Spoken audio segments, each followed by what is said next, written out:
welcome back. We're going to do another KRK studio monitor repair video today. And this is just going to be some footage of me repairing a Rokit 6. This speaker came in and we ended up having an agreed upon maximum that the budget couldn't go over. I got a look at the speaker and I told him I could do it for that because mainly what I saw was the bigger filter caps, the electrolytics needed to be replaced. And the board needed some cleanup, just like all of these speakers. And he had said that it was, doing all the normal stuff, cutting in and out, until it got to the point where it just didn't seem to output anything, but power light would still be on. So you can see on the board here that the bigger electrolytics are missing. I think they were 3300 UF on this particular one. The schematic I had listed something slightly different, but anyway, it was in the thousands of microfarads. And then there's two sort of medium-sized electrolytics. I think they were around 1000 UF or something like that. Peeled those off the board first. And also there's power supply resistors, 2.2K. Those are always an issue. They always sort of end up baking that black coating. So it's really important to get those off the board. I usually just replace them. I'll usually find a 1-watt resistor, a flame-proof one if I can, and solder those onto the board. Short of that, it's been very rare that I have to replace other components. Sometimes I do, sometimes I don't.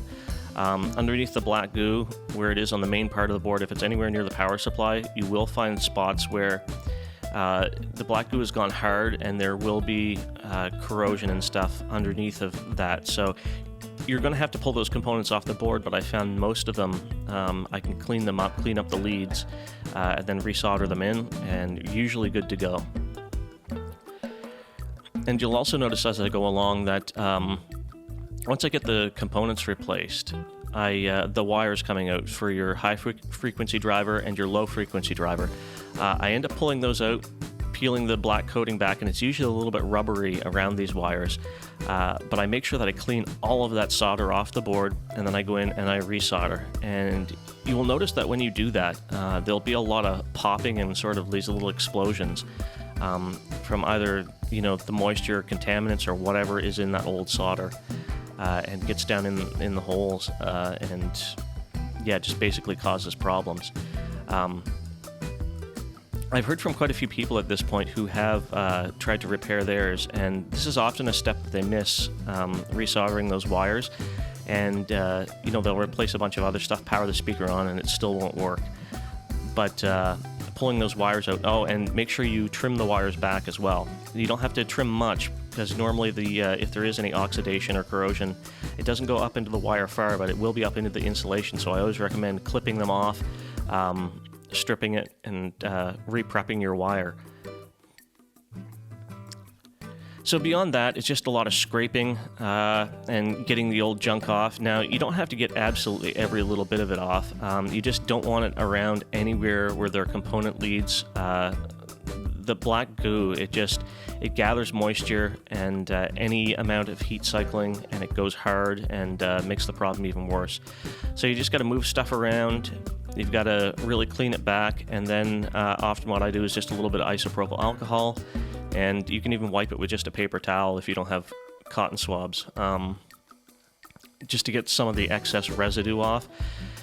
And then what I will use to secure stuff, especially those bigger caps, just to keep them from vibrating too much, is liquid electrical tape. I found that to be very good. I've never found it to absorb moisture or have any issues with that, so that's what I would recommend.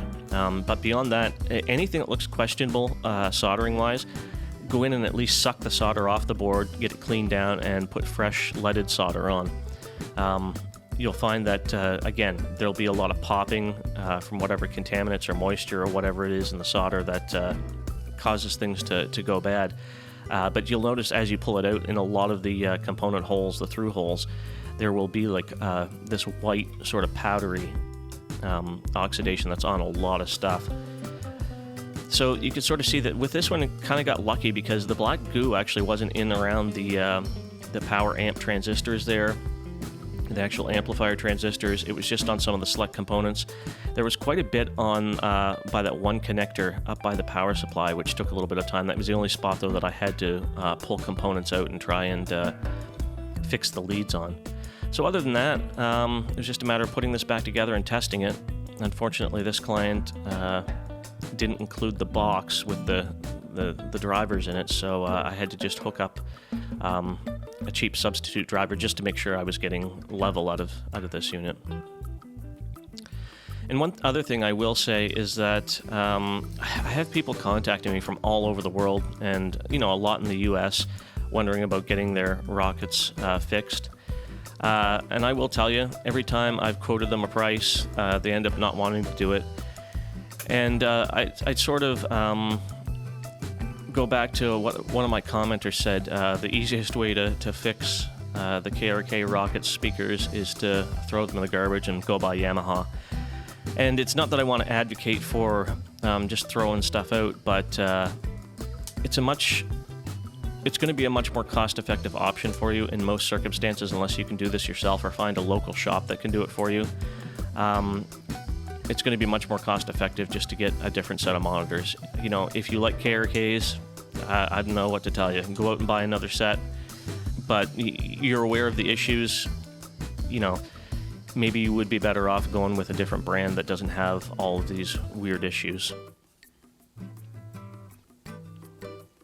And this is the thing that sort of bothers me about it, is the fact that KRK obviously knows that this is an issue.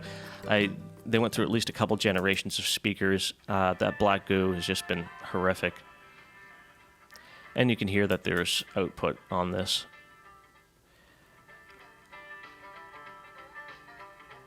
So I checked the high driver and the low driver side just to make sure both are working. And I think I had said in that other video, and this is why so many people have been contacting me, that, I might be able to fix it for you. I'm going to sort of take that back now. If you can't find somebody local in your state or whatever to fix it, there is no point in trying to mail it to me and me have to mail it back and trying to do a repair, because some of them are unsavable.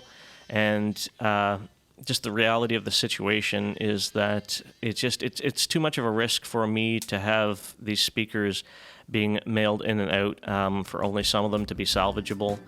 And it's just not a good situation where we're riding a price point that it's on par with, you just replacing them and possibly getting something that's actually reliable. And I completely understand that you get used to a certain set of speakers, and that's sort of where your comfort zone is. But I would say to that, you need to break outside your box, not be so reliant on a particular brand of something. I went through a period here where I was trying out different monitor speakers, and I settled on a pair of Tannoy Golds. They've been great. Are they the greatest speakers in the world? No.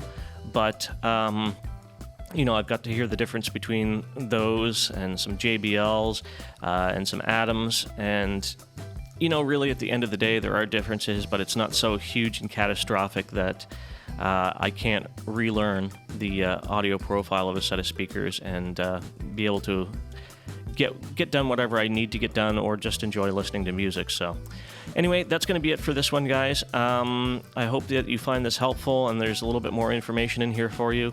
We'll see y'all next time.